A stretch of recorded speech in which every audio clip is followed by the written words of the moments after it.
Good morning, boys and girls. It is Friday and the end of the week.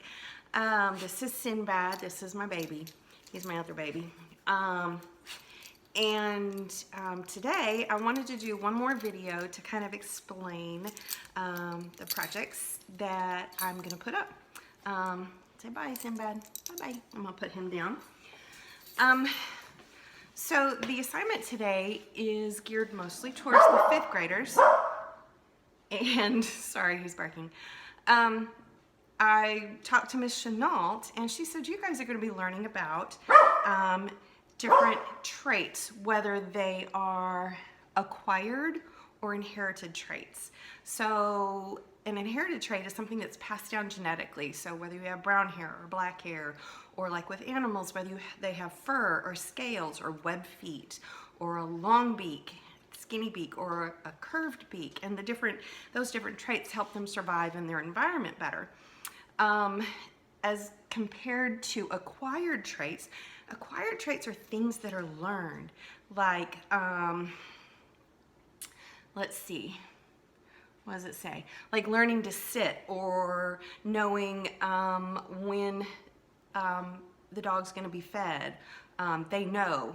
And those are things that are learned.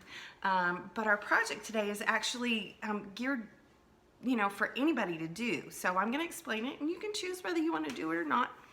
But 5th graders, this goes right along with your lessons that you're learning about. So what I've done is, let me look here. I have put together a sheet. I'm going to hold it up, but I'm also going to attach it. Can you guys see that? And what you're going to do is you're going to look at this sheet, and we're going to create a monster. Obviously, this is imaginary. And you're going to pick different traits for that monster to have. For example, what kind of eyes? Are they large, really, really large eyes so they can see better at night? Are they, do they have protective eyelashes? Those are different genetic traits, inherited traits. Things like what type of feet they have. So you're going to go through and you're going to choose one from each.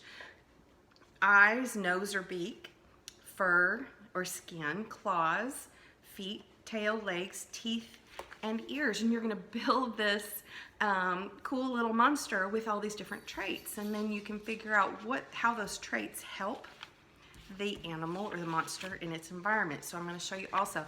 This is my Elefeather, and that's kind of what I came up with. And again, I'm going to attach all these so you can see. But that's one of the things. And what's cool is that this is done, kind of with your science lesson too. And then there's one other thing that's part of a STEM project. Let me read it.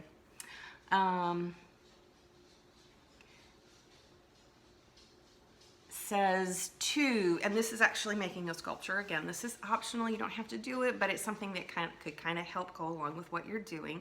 And it's to make a sculpture with recycled objects that you have at home, like water bottles or toilet paper roll centers, and different things like that, let's see, it says make a new animal with different traits out of recycled materials. And so, for example, your animal could have water bottles as feet, and that would help it float on water to be able to get food and go in the water and on the land at the same time. I have not completed my guy yet, my example, but I'm going to work on it and then I'll post it. So anyway, like I said, anybody can do this.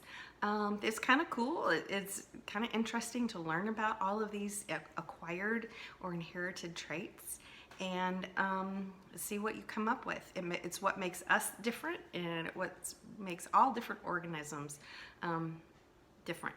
That was redundant. Anyway, I hope you guys have had a good week. Take a break on the weekend. Take a break and just relax every once in a while. I'm going to remind you again, if you're sending a message to me on Google Classroom, please do a private message instead of posting it to the feed. It's just kind of cleans up the area and the space, and then everybody doesn't get all those notifications. And then also, parents, if you want to turn off getting all these notifications, because anytime a student goes, oh, that's a cool drawing, or turns in something, sorry, that was a bug, you'll get a notification. So if you turn those off, you will not be bombarded with so many emails. Anyway, I hope you guys have had a great week. I really, really miss seeing everybody in class. And just stay well. Wash your hands a whole bunch, and do your social distancing. You can still get out and go for walks and bike rides and things, but just make sure that you're doing what you need to do, and taking care of yourself and helping out with your family. So anyway, have a great weekend, and peace out.